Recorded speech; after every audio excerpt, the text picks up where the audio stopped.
अच्छा, तो चैप्टर से रिलेटेड कुछ बात। जब भी हम वर्ड जीनियस सुनते हैं तो क्या आता है हमारे दिमाग में? What do we think? क्या लगता है कौन होता है जीनियस?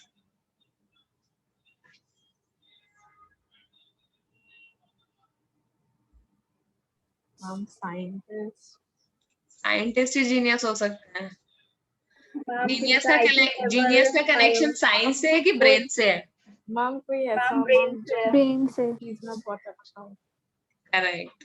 जीनियस इज समबडी जिसका ब्रेन बहुत शार्प हो और वो किसी भी चीज में जो भी वो काम करे उसमें एक्सेप्शनली गुड हो। करेक्ट। हम यहाँ पर एक जर्मन सिविल सर्वेंट के बारे में पढ़ने वाले हैं, आइंस्टाइन। क्योंकि पहले वो एक जॉब करते थे और जॉब करते करते ही उन्होंने फिजिक्स में अपना इंटरेस्ट है उसको आगे परस्यू किया and then he became famous physicist. ठीक है। Who took the world by storm about 100 years ago? 100 साल पहले उन्होंने पूरा साइंस के फील्ड को पूरी तरह चेंज कर दिया। In the summer of 1905, 26-year-old published in quick succession 4 ground-breaking reports. उन्होंने एक के बाद एक 4 रिपोर्ट पब्लिश किया related to the theory of relativity and क्या बोलते हैं लाइट। ठीक है। Motion of particles, electrodynamics and the energy equals to mc square. बहुत बार देखा होगा ना आप लोगों ने। वो सारी जो भी चीजें हम एनर्जी से रिलेटेड है, बेसिकली मास और पार्टिकल के मास का उसकी एनर्जी से कनेक्शन। ठीक है। ये सब उन्होंने हमें आइंस्टाइन ने ही बताया है। ठीक है। His work took up only a few pages in scientific journal, but changed forever our understanding of space, time, and entire cosmos. Einstein के हिसाब से स्पेस और टाइम एक टू डायमेंशनल मैट्रिक्स के जैसा है, जैसे मैट होता है ना। जितना आप अभी I will not go into theory of relativity, but कहने का मतलब ये है कि जैसे स्पेस एक डायमेंशन है वैसे ही टाइम भी एक डायमेंशन हो सकता है। ये सारी चीजें जैसे टाइम ट्रैवल का कॉन्सेप्ट है, ये सब वाज पॉसिबल बिकॉज ऑफ, इसकी थ्योरी भी पॉसिबल है बिकॉज ऑफ दिस जीनियस। ठीक है। क्योंकि उन्होंने बोला कि मास एनर्जी इंटरकन्वर्टेबल होते हैं। कहीं ना कहीं आप पढ़ोगे जरूर इसे। तो जीनियस का नाम है आइंस्टाइन। ठीक है। 50 years after his death, the Albert Einstein genius is still reign. आज 50 साल उनकी डेथ को हो गए, उसके बाद जब ये बुक छपी है अभी लोग क्या उनको जीनियस ही मानते हैं। थोड़ा उनके बारे में पढ़ेंगे। ठीक है। Albert Einstein was born on 14th May 1879 in the German city of Ulm, without any indication that he was destined for greatness. बोले जब वो पैदा हुए थे तो वो बाकी बच्चों की जैसे नॉर्मल ही थे, ऐसा नहीं है। पैदा होते हुए एवरीवन वाज थिंकिंग ये तो जीनियस पैदा हो गया हमारे घर, है कि नहीं? On the contrary, his mother thought that Albert was a freak. Specially मतलब जब जीनियस कोई हमें मिलता है तो हमें लगता है कि यार ये तो अलग ही क्वालिटीज होंगी, इसकी क्वालिटीज अलग से ही पता चलती होंगी। बट ऑन द कॉन्ट्रारी, उनकी जो मदर थी उनको ऐसा लगता था कि जो आइंस्टाइन है वो नॉर्मल चाइल्ड नहीं है, he is a freak. Freak मतलब something that is unusual, usual नहीं होते हैं, जो नॉर्मल नहीं होते, बेसिकली नेगेटिव होते हैं जो लोग। To her his head seemed much too large, और उसको उनको ऐसा लगता था कि आइंस्टाइन का सर बहुत ज्यादा बड़ा है, बाकी बच्चों का सर जो होता है वो नॉर्मल होता है। At the age of 2.5 Einstein still wasn't talking, और जब वो 2.5 साल के हो गए तब तक वो बात भी नहीं कर रहे थे। ठीक है। When he finally did learn to speak, he uttered everything twice. और जब उन्होंने बोलना शुरू किया तो वो हर चीज को 2 बार बोलते थे। Einstein did not know what to do with the other children. उनको दूसरे बच्चों के साथ क्या करना है, कैसे खेलना है, ये भी नहीं आता था। And his playmates called him brother boring. और उनके जो playmates होते थे, यानी जो लोग उसके साथ खेलते थे, वो उनको brother boring बुलाते थे। So the youngster played by himself. ठीक है। इसीलिए आइंस्टाइन बहुत बार खुद अकेले ही मतलब खेलते थे much of the time. He especially loved mechanical toys, और वो अकेले खेलते थे तो स्पेशली वो ऐसे मैकेनिकल टॉयज जो टॉय गन या बाकी ऐसे टॉयज नहीं आते रोबोट जो जिनसे छोटे बच्चे खेलते हैं, वो उनसे खेलते थे। Looking at his newborn sister Maza, he is said to have said, "Fine, but where's her wheels?" जब उनकी बहन पैदा हुई तो उन्होंने उसको देखकर बोला कि ये तो ठीक है, बट ये बताओ कि इसके व्हील्स यानी इसके पहिए किधर हैं, क्योंकि उनके टॉयज के मोस्टली व्हील्स होते थे ना, टॉय कार चलती है जैसे। तो मतलब इतना भी नहीं वो लोगों को समझते थे उस वक्त तक। सो ही वाज प्रीटी डम लगते थे 7 साल की उम्र तक। एवरीबडी थॉट कि वो इतने मंदबुद्धि हैं that he will never become a normal child. But फिर देखो what he did. A headmaster once told his father that what Einstein chose as a profession would not matter because he'll never make a success. उनके जो headmaster है उन्होंने एक बार उनके father को बोला था कि डज नॉट मैटर कि आपका बच्चा क्या प्रोफेशन चूज करे, कुछ भी चूज करे उसको फेल ही होना है, क्योंकि उसको सक्सेस मिल ही नहीं सकती, is not normal. Einstein began learning to play violin at the age of 6 because his mother wanted him to. जब 6 साल की उम्र में थे तो आइंस्टाइन ने वायलिन बजाना शुरू किया, उनकी मदर चाहती थी कि वो थोड़ा नॉर्मल हो जाए इसीलिए। He later became a gifted amateur violinist. फिर धीरे धीरे वो बहुत ही ज्यादा एक्सपर्ट नहीं बट नॉर्मल गिफ्टेड वायलिनिस्ट बन गए, maintaining this skill throughout his life. और पूरी जिंदगी उनको वायलिन बजाते रहे, मतलब he knew it at a amateur level. But Albert Einstein was not a bad people. लेकिन इसका ये, अगर उनके हेडमास्टर ने ये बोला कि वो कुछ कर नहीं पाएंगे, इसका ये मतलब नहीं है कि वो एक बैड लर्नर थे। पीपल मतलब somebody that learns, ठीक है, शिष्य basically. He went to high school in Munich where Einstein's family had moved when he was 15 months old. High school में जब वो गए वो म्यूनिक एक सिटी है जर्मनी में, वहां पर he went for high school. और आइंस्टाइन की फैमिली तभी शिफ्ट हो गई थी म्यूनिक में जब वो 15 महीने के थे। And scored good marks in almost every subject. और 10th में यानी हाई स्कूल में उनके ऑलमोस्ट सारे ही सब्जेक्ट में अच्छे नंबर आए। Einstein hated the school regimentation and often clashed with the teachers. School का जो सिस्टम होता है कि ऐसे बेंच पर बैठना है, इस टाइम पर ये क्लास लगेगी, अटेंडेंस होना चाहिए, ये सारा रेजिमेंटेशन यानी स्ट्रिक्ट गाइडलाइंस जो होती हैं, डिसिप्लिन जिसको कहते हैं, वो सब उन्हें पसंद नहीं था। तो बहुत बार उनकी बहस उनके टीचर्स से हो जाती थी। At the age of 15, Einstein felt so stifled uh, that there he left school for good. और जब वो 15 साल के थे तो स्कूल में इतना ज्यादा स्ट्रिक्ट एटमॉस्फेयर था कि उनको इतना ज्यादा सफोकेटेड फील हुआ, स्टिफल्ड का मतलब सफोकेटेड, इतना सफोकेटेड फील हुआ ही लेफ्ट द स्कूल, कि उन्होंने स्कूल ही छोड़ दिया। The previous year, Albert's parents had moved to the Milan. और जब उन्होंने स्कूल छोड़ा उसके पिछले साल ही एल्बर्ट के जो पेरेंट थे जो म्यूनिक में रह रहे थे, म्यूनिक में ही तो किया उन्होंने हाई स्कूल, वो मिलान शिफ्ट हो गए। Milan is a city in Italy and left their son with relatives. और उन्होंने अपने बेटे को यानी एल्बर्ट को, आइंस्टाइन को उनके रिलेटिव्स के साथ छोड़ दिया।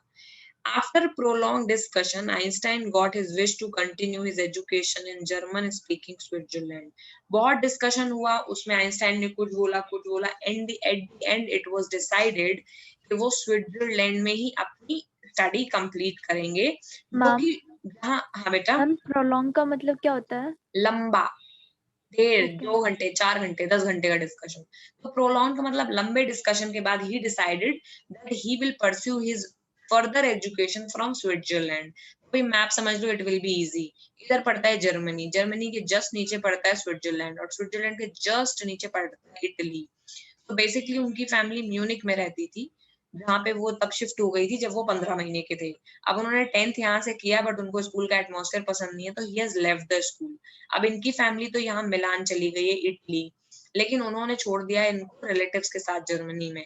बहुत डिसाइड करने के बाद इन्होंने ये सोचा है कि जो बीच वाला इलाका है ये वाला, ये है स्विट्जरलैंड, एल्प पहाड़ियां और ये सब। यहाँ का एटमॉस्फेयर बहुत लिबरल था और वेदर भी, मतलब यहाँ के लोग हैं वो लिबरल था, यहाँ का कल्चर लिबरल था।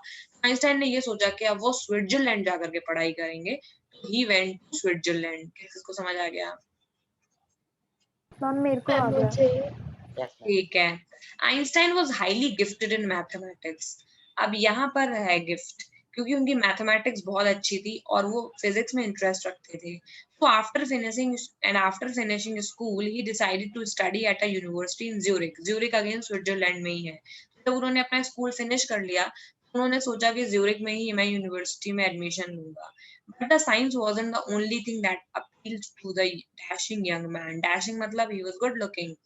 तो like केवल लेकिन साइंस एक अकेली ऐसी चीज नहीं थी जो डैशिंग यंग मैन को अट्रैक्ट करती थी, ठीक है। और वॉलरूस ऐसे ऐसी वाली ऐसे होता ना, वॉलरूस कैसे निकले होते हैं ना, देखा है ना वॉलरूस, Yes, ma'am. Yes, ma'am. तो उनकी वैसी मूछें थी, ठीक है।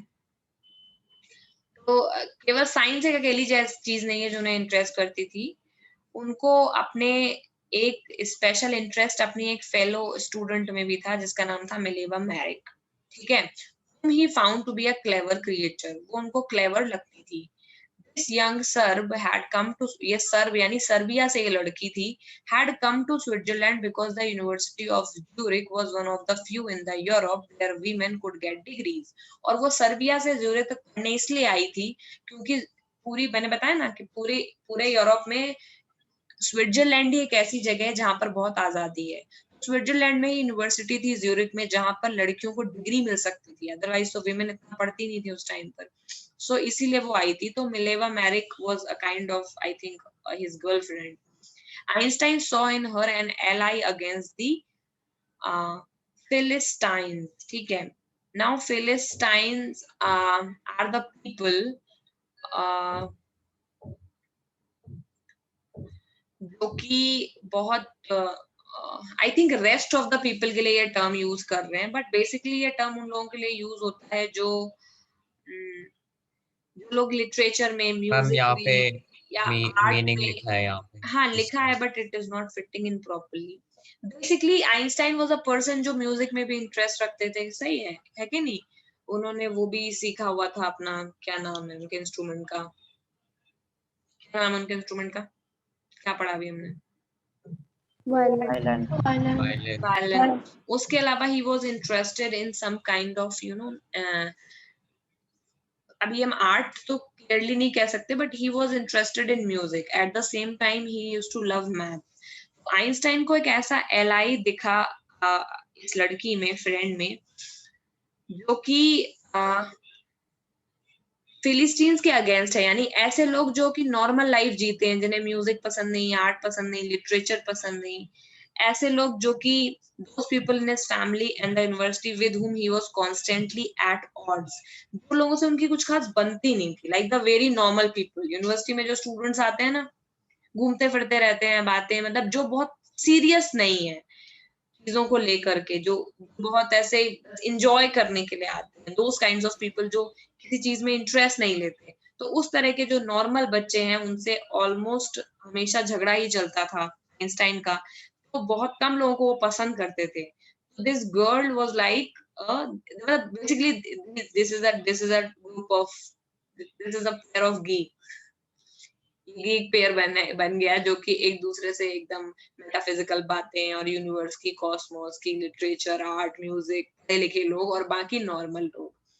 तो समझ गए ना क्या बोलना चाह रही हूँ। The couple fail in love, अरे समझ गए हो? Yes, ma'am. Yes, ma'am. So the couple fell in love. Letters survive in which they put their affection into words. क्योंकि अभी भी ऐसे लेटर्स मिले हैं जिनमें, लव लेटर्स आइंस्टाइन के, जिसमें एक दूसरे के बारे में लिखा हुआ है, तो उससे पता चलता है कि basically they were in love. Mixing science with tenderness, wrote Einstein, how happy and proud I shall be when we both have brought our work on the relativity to the victorious conclusion.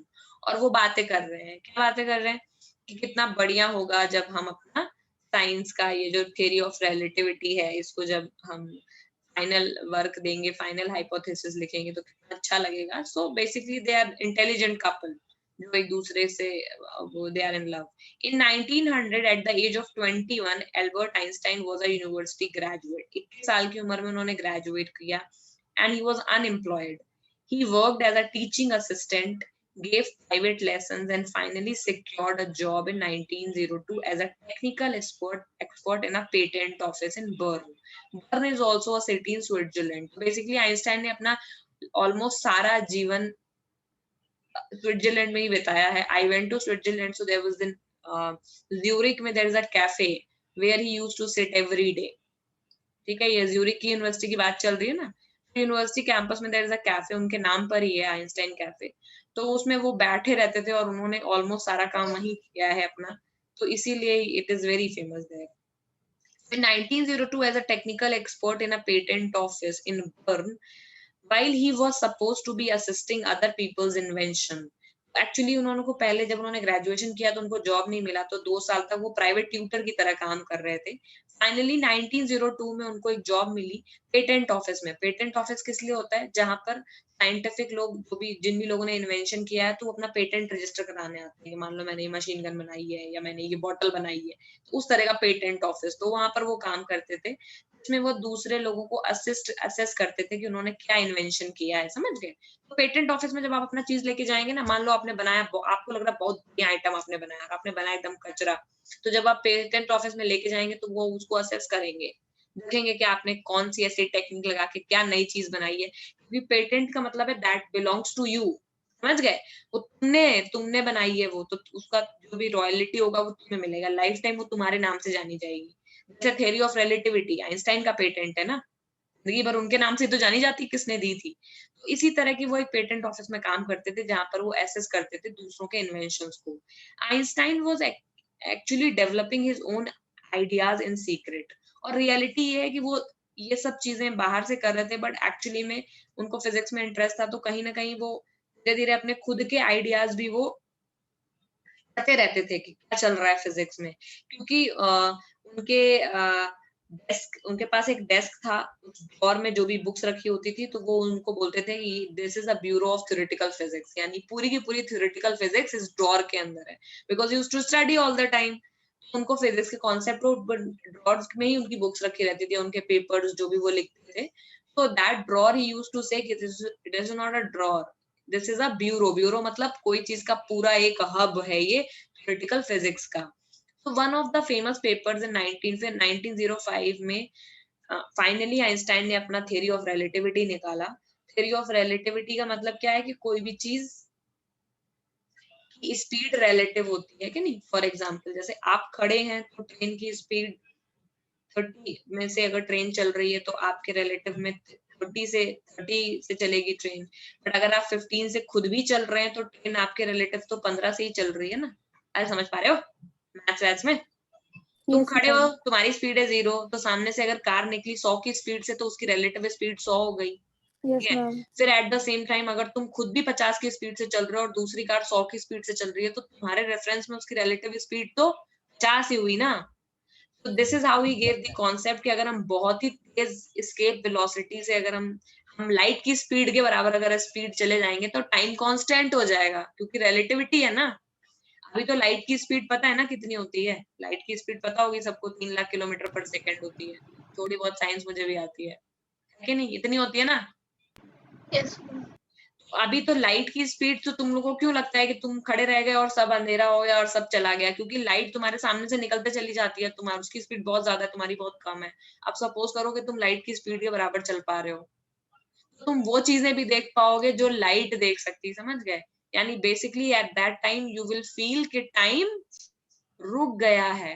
और जब time ma'am रुक जाएगा, future ma'am time travel भी कर सकते हैं हाँ, जब अगर टाइम लाइट रुक की. जाएगा तो बेसिकली तुम टाइम की डायमेंशन से बाहर आ गए ना, क्योंकि तुमने टाइम को ही देख लिया, यस मैम. स्पीड से चल रहे हो, तो इन दैट केस तुम टाइम पे भी आगे पीछे जा पाओगे.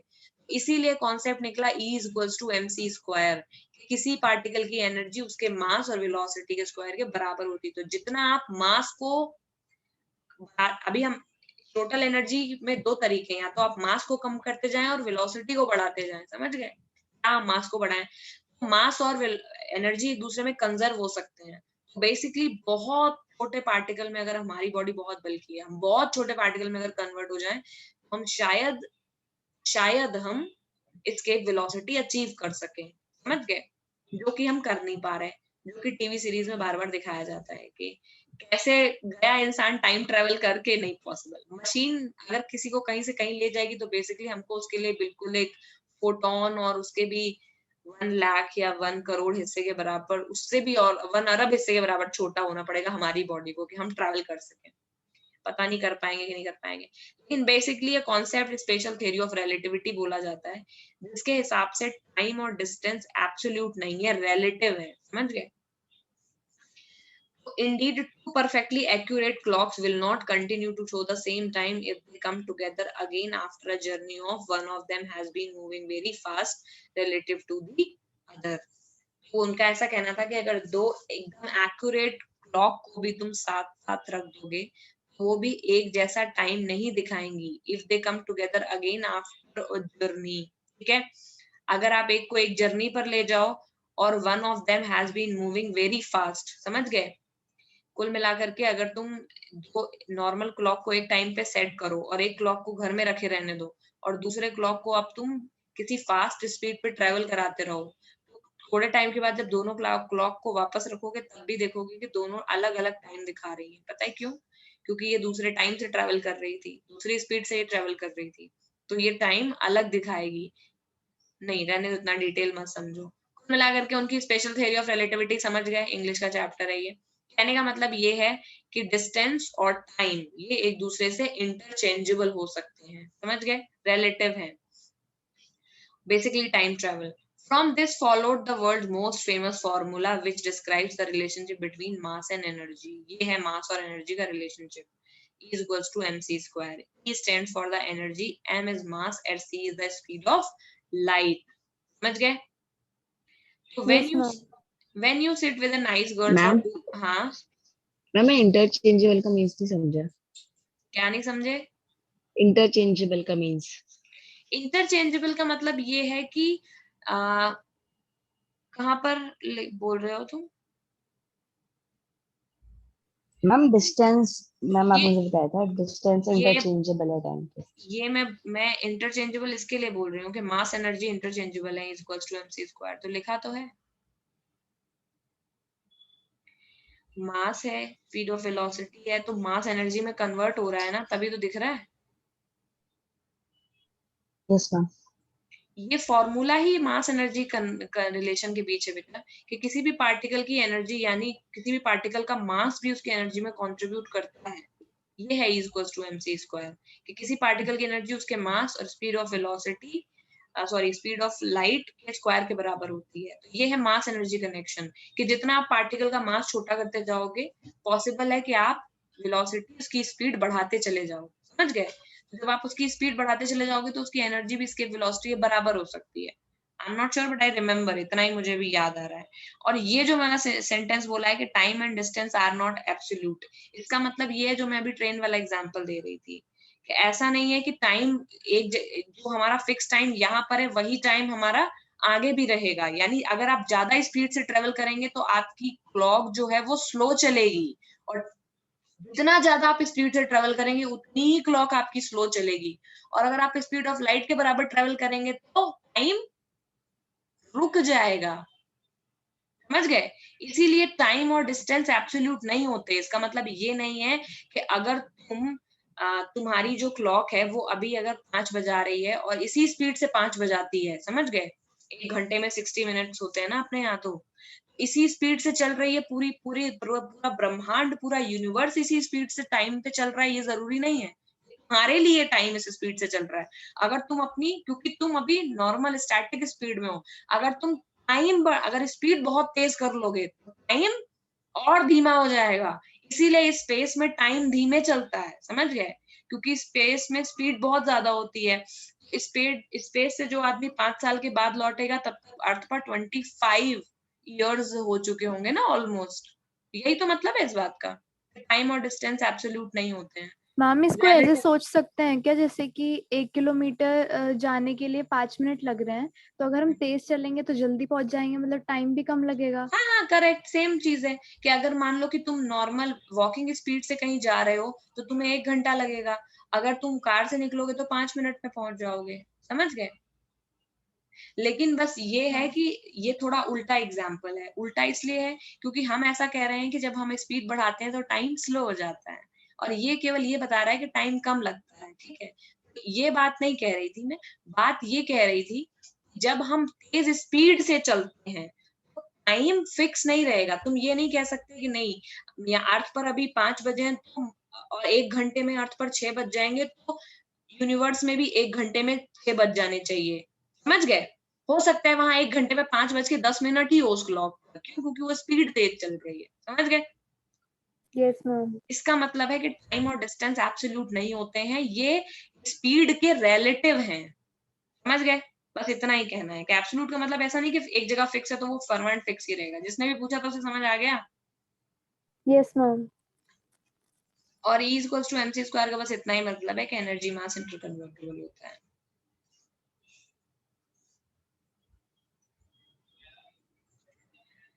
Einstein was solving the most difficult problem in physics.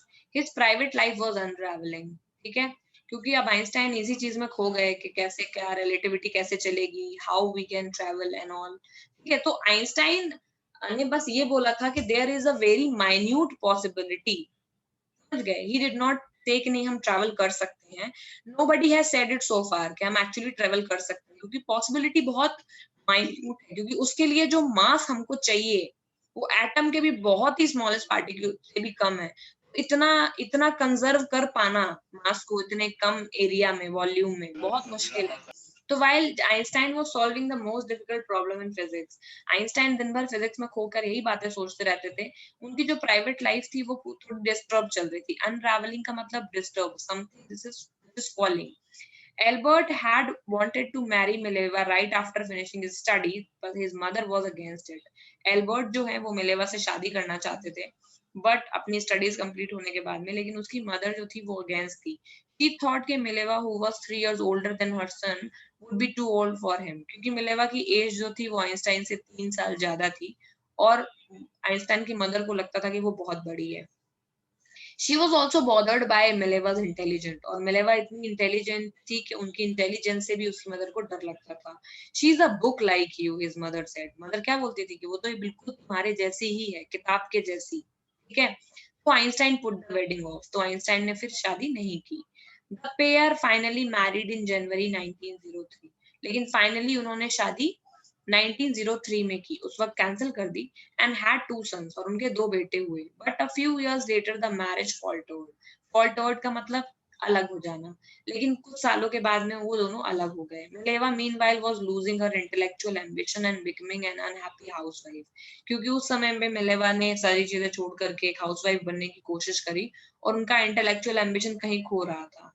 So after years of constant fighting, the couple finally divorced in 1919. Einstein married his cousin Elsa the same year. फिर क्या हुआ? 1919 में कपल ने डिवोर्स ले लिया, और सेम ईयर आइंस्टाइन ने अपने कजिन एल्सा से शादी कर ली। So Einstein was a freak.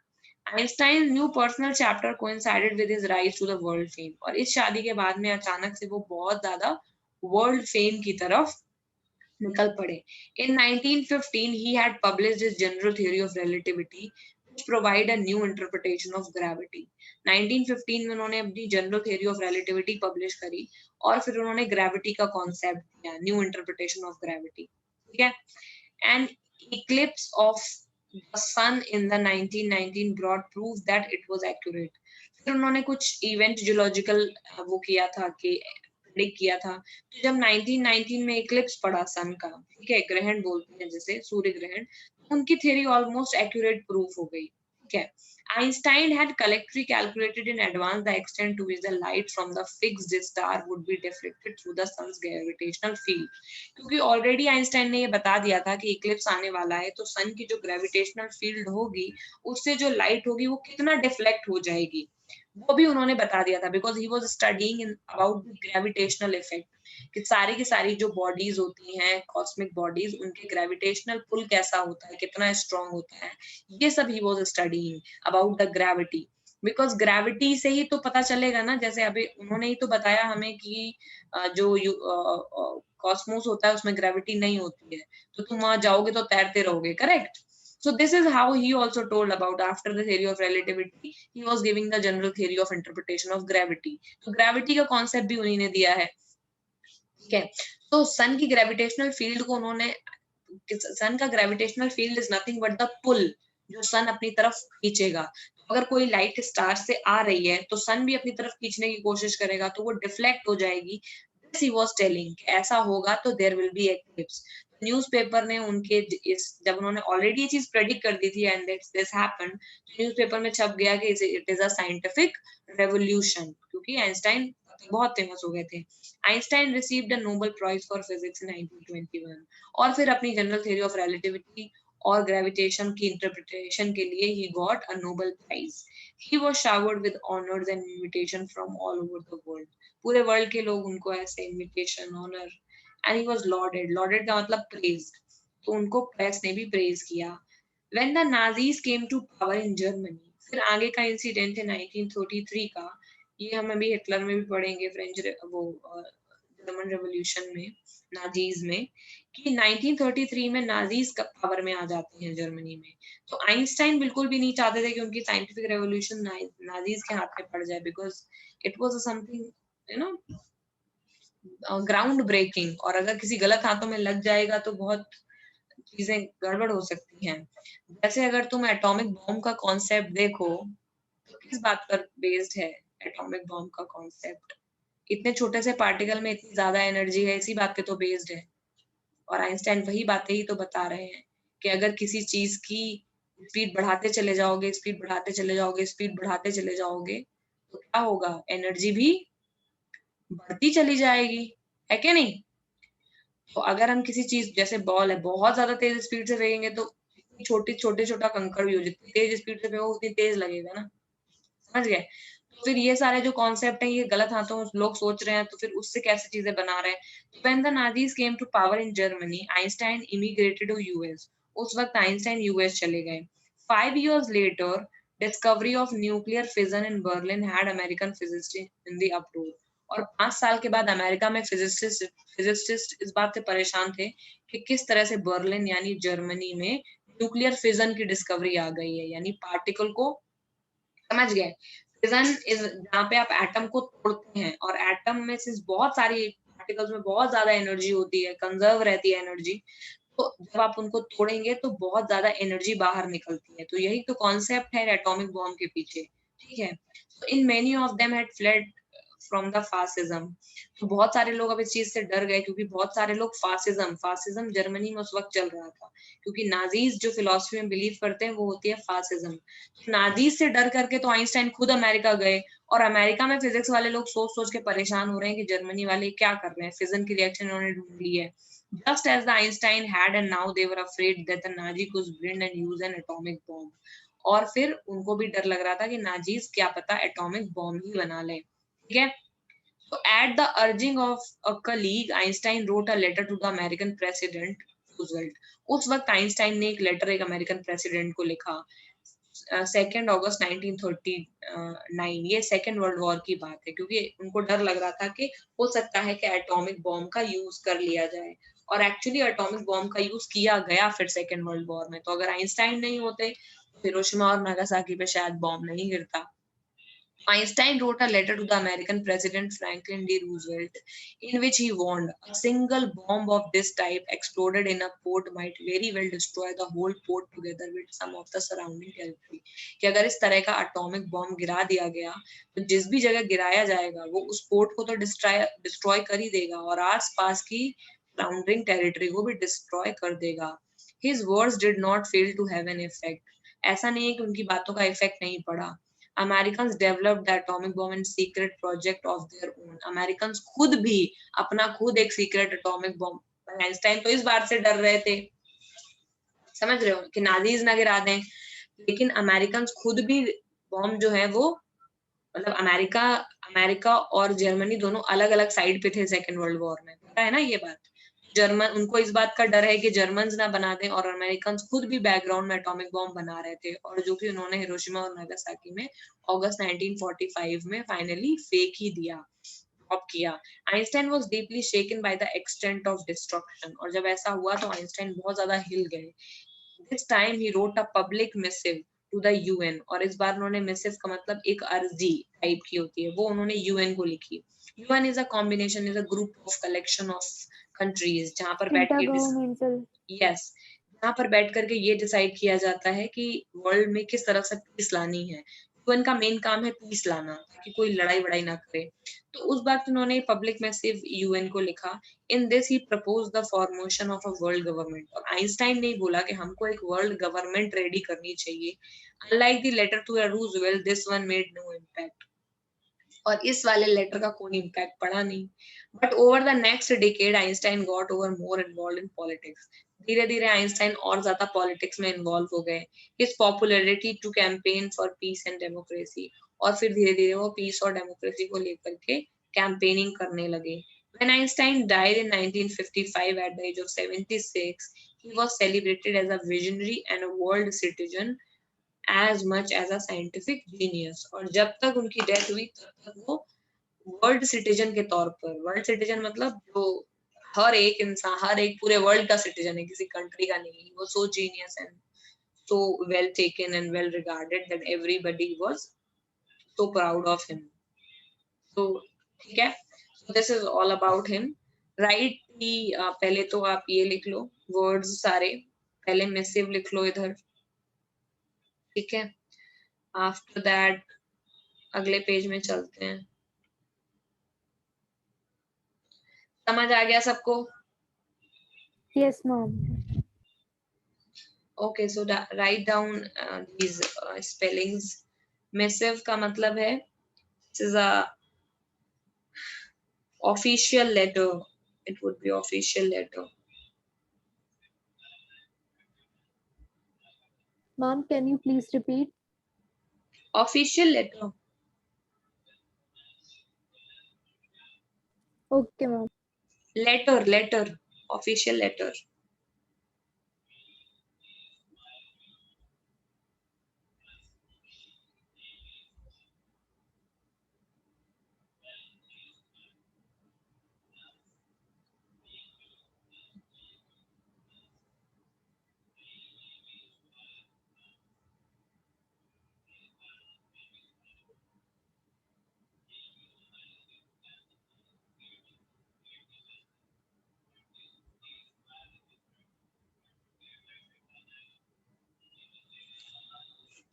लिख लिया ये? Yes ma'am. अगले पेज में लिखो लॉडेड। लॉडेड का मतलब होता है प्रेज्ड, प्रेज करना किसी का।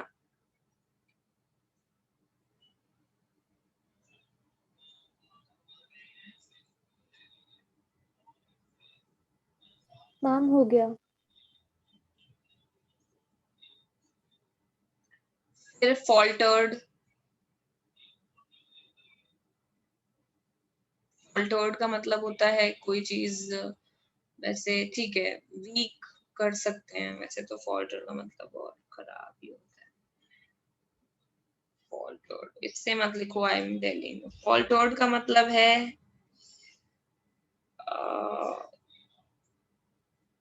देखो मैम इसका इनफैक्ट सबको ये तो पता ही होगा कि फॉल्टर का मतलब होता है कोई जो अटक अटक के हेजिटेट करके बोलता है हेड, है ना। फंबल। फंबल भी होता है फॉल्टर का मतलब, तो एक मतलब तो वो भी होता है फॉल्टर का।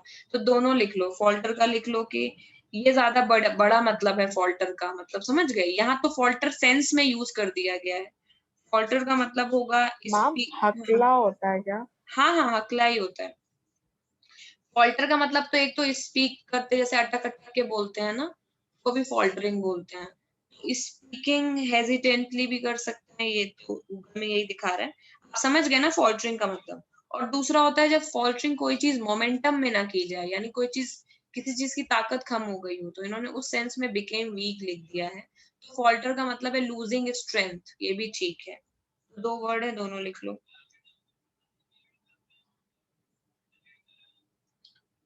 फिर आगे है अनरावलिंग। फॉल्टर में लूजिंग स्ट्रेंथ, और दूसरा स्पीकिंग हेजिटेट। फंबल भी कर सकते हैं, फंबल भी होगा। फंबल तो पता ही है ना, फंबल लिख लो वहीं पर। मैम लिख लिया। ठीक है,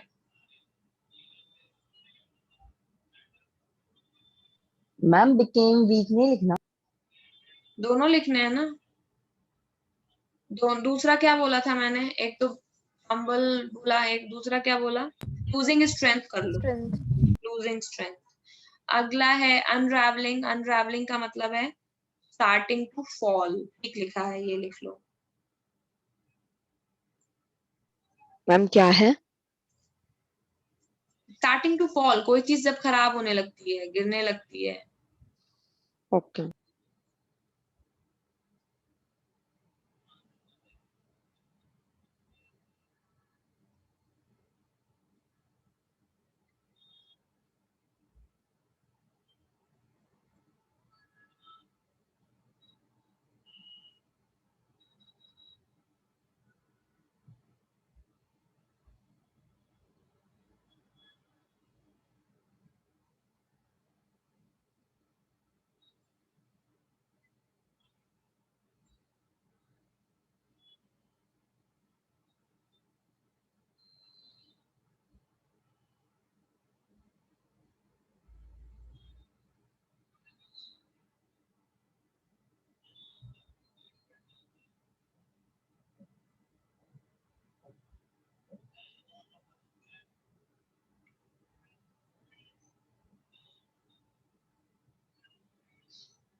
ठीक है, इधर वाले लिख लिए।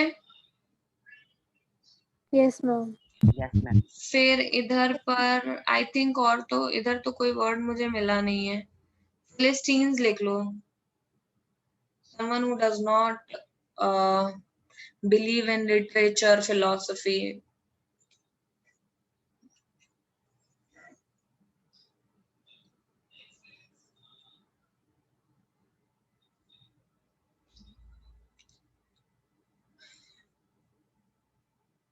किसी को अगर एनर्जी मास अभी भी समझ नहीं आया हो तो जैसे E equals to mc square में C तो कांस्टेंट है, स्पीड ऑफ लाइट है, करेक्ट।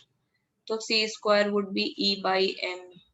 इसको देख के क्या लगता है, यानी किसी भी पार्टिकल का एनर्जी और मास कनेक्ट हो गया ना, जितना ज्यादा मास कम करते जाओगे उतना एनर्जी बढ़ता जाएगा। अगर मास ऑलमोस्ट नेग्लेजिबल हो गया तो energy would be equal to speed of light का। समझ गया ना?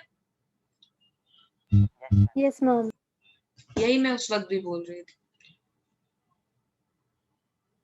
तो मास एनर्जी का एक रिलेशन होता है, that E by m is equal to a constant, C square के बराबर होता है।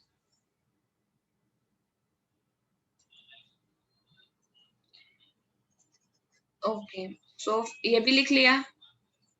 अब अगले पेज में चलते हैं। पहले ही लिखा लेने चाहिए था, मुझे याद भी नहीं हो रहा है। डैशिंग तो पता ही होगा, तो इधर पर क्या लिखना है, स्टिफल्ड लिख लो, स्टिफल्ड, सफोकेटेड।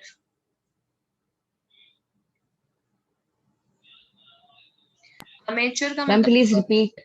ये यहाँ मैम गोला which गोला word? बनाया हुआ है, स्टिफल्ड यहाँ लिखा है। ये स्टिफल्ड का मतलब होता है suffocated, when you are not comfortable you feel suffocated।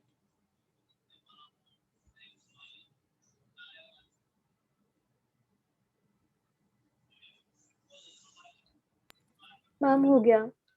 फिर लिख लो फ्रीक। फ्रीक का मतलब होता है अनयूजुअल, जो नॉर्मल नहीं है उसको फ्रीक बोलते हैं।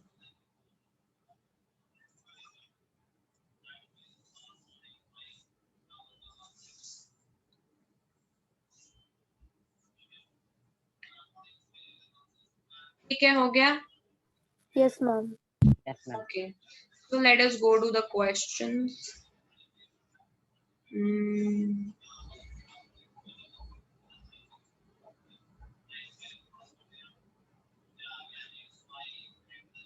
Who had these opinions about Einstein? He was boring, he was stupid.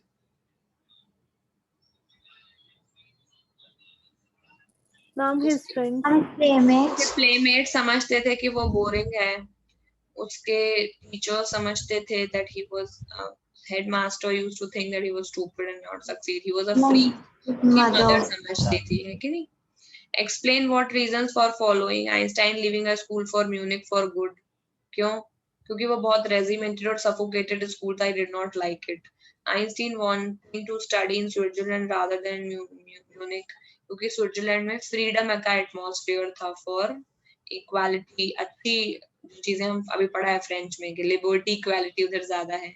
Einstein seeing the Mileva as an ally because they were both against the Philistines, है कि नहीं? तो उनकी सोच मैच करती थी, और दोनों ही इंटेलेक्चुअली जीनियस भी थे।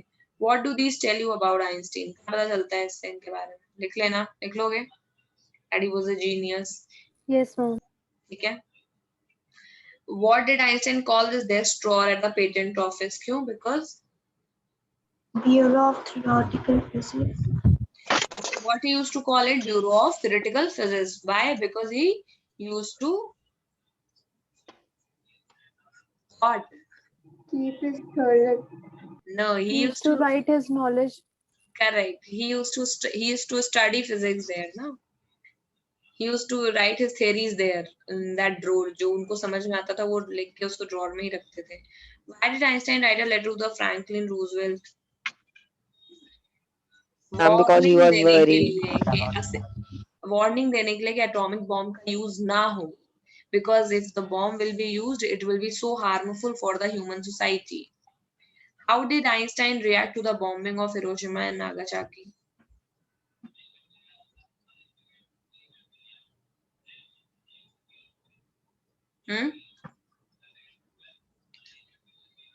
डीपली शेकन यहाँ लिखा हुआ है, और फिर उन्होंने एक मिसिव लिखा यूएन को, ऐसे रिएक्ट किया उन्होंने, और उन्होंने ऐसा बोला कि हमें एक वर्ल्ड गवर्नमेंट बनानी चाहिए. He propose to make a world government. ये देखो यहाँ लिखा हुआ है कि नहीं? ही वॉज डीपली शेकन, गिरा दिया गया बॉम्ब. समझ पा रहे हो कि नहीं? Yes, ma'am. फिर अगला है why does the world remember Einstein as a world citizen. यहाँ पर लिखा हुआ है because later part of his life he was more involved in politics. He used to do campaign for peace and democracy and to end the arm buildup. मतलब ज्यादा हथियार लोग एक दूसरे में जो एकदम हथियार कलेक्ट कर रहे हैं लोग वर्ल्ड में, वो भी इसके लिए खतरा है. इस तरह की बातें वो करते थे. And for his contribution to the physics he is being remembered as a world citizen. ठीक है, हो गया क्लियर? Yes, ये ma'am. उनकी लाइफ के कुछ इवेंट है. अरे बाकी लोग बोल क्यों नहीं रहे हो? क्या कर रहे हो? ये उनकी लाइफ के कुछ इवेंट है, आपको ये अरेंज करने हैं ऑर्डर में. सो रहे हैं क्या सब लोग? सब बैठे No, सो ma'am. रहे हैं. No, ma'am. ठीक है, सो ये आपको करके लाना है होमवर्क कॉपी में. This is your homework today and I think that's all for today. ठीक है.